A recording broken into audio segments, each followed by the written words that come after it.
Hello everybody, I'm SnipingIsFun, and in this video I'm going to be bringing you guys today, I'm basically just going to be showing you guys an update to some used games I picked up between yesterday and today from GameStop, basically between the GameCube and the DS.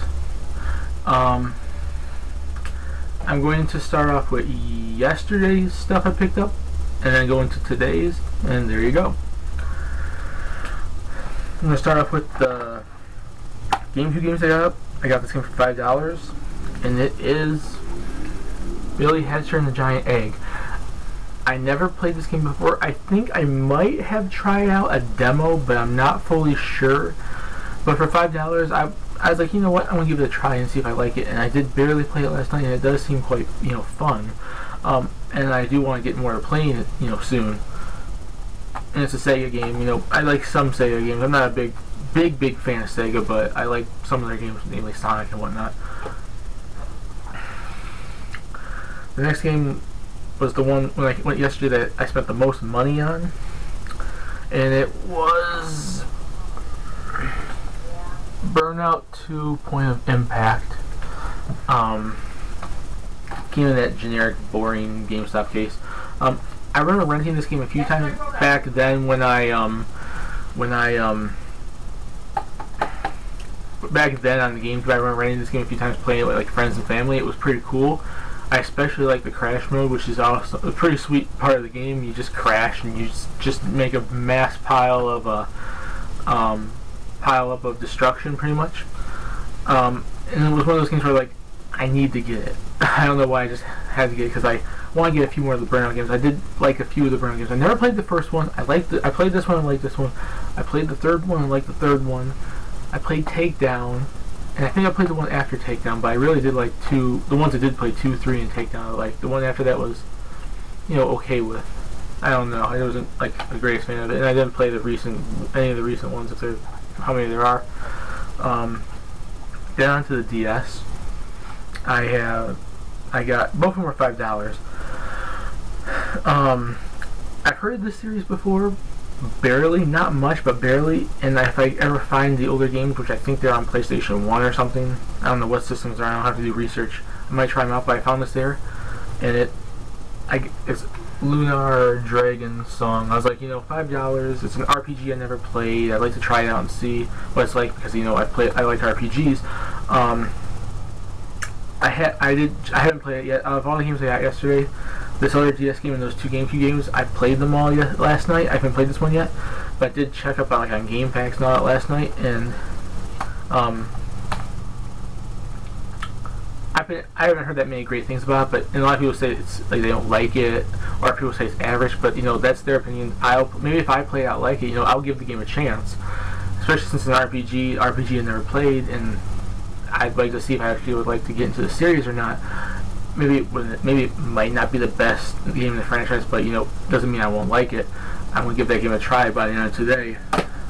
And the other DS game I got for $5 as well is another game that basically I picked up on recommendation from game reviews. The third one, in fact. The first one was way back, like at the beginning of the year, pretty much, with Elite Beat Agents, which was kind of like a recommendation from him, but also because I was kind of interested in the game, pretty much. And that one I picked up. The second one, which actually I didn't show you that yet, I picked up last weekend actually, and I didn't specify this game. Yeah, I did write on one of his videos though, so he knows I got this, but I haven't actually showed it in the video yet. Is Locked Quest, which I got from another GameStop last weekend, and it is actually a pretty sweet game. Now the third one I picked up from him, that a recommendation basically from him when he was showing off like his collection of his top games and whatnot, what he thought, and he was putting out a few recommendations here and there, is Henry Hatsworth and the Puzzling Adventure, which is basically a puzzle adventure platforming type game. Basically on the top screen you run around, you beat up the enemies. It's kind of like a platforming adventure type game. On the bottom screen it's like a puzzle game, and you kind of go back and forth. It actually is quite fun. I've only played the first level, but it's a game I think I can see myself really liking. Now on to the games I got today. Another GameStop. I live by like 4 GameStops, so that's the reason why. I have 4 different GameStops around me. I like the series a little bit. I'm not the biggest fan of the series, but I wanted to pick it up, especially since it was like $7.99 used. Is Trauma Center Under the Knife.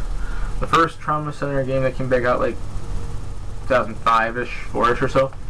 I played the first. I played Second Opinion, and I played New Blood on the Wii. I want to get Trauma Team one day or another for the Wii, and I know there's a second one of this on the DS, and if I ever find it, I'll like it. Because I like the series a little bit. It's not I'm not the biggest fan of it, but I do like the series, and I wanted to pick this up because I wanted to try it out. You know, that kind of thing. Now there's 3 GameCube games here. One of them $5.99, one of them $1.99, and one of them $7.99.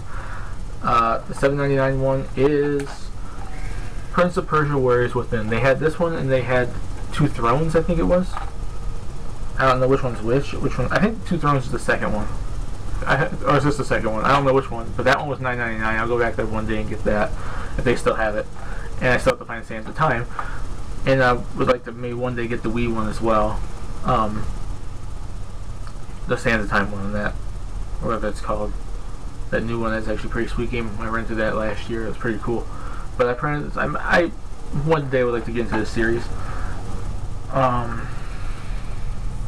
Next one, Beyblade B-Force, $1.99. I used to have the PS1 game. I used to have this game. I really liked the anime back then. I still do to an extent now, and I still actually do own a few Beyblades still. I got rid of most of my collection, but I kept a few left over as like collector's items kind of thing, like, you know, to remember those days or so, you know, by. And I picked this up because I used to own this game, and I wanted to get it again. And it's cool. It's a cool game. And the last game I have, I rented this game like once, way back when, is Bloody Roar Fatal Fury. Or Primal Fury. Primal Fury. It's basically, it's another fighting game series I played before. I never really played the old ones, but I played this one before. It's basically it's a 3D fighting game. It's kind of like Tekken, sort of. But Tekken meets Soul Calibur without weapons in the sense, and your characters are able to turn into beast form, which is various forms of animals and creatures kind of thing. Like there's a person that turns into a cat, a wolf, like a chameleon, and there's like all this sort of things in there. And there's even some that are actual animals, just like creatures kind of thing. And I think there's a bat lady as well. You know, that kind of thing. It's a pretty cool game. I remember playing it back then. And that's the games I picked up from GameStop within the last 2 days, and also last week with Box Quest. Hope you guys liked it. Please subscribe if you want to. Tell me what you think about these pickups, and I'll see you guys in my next video.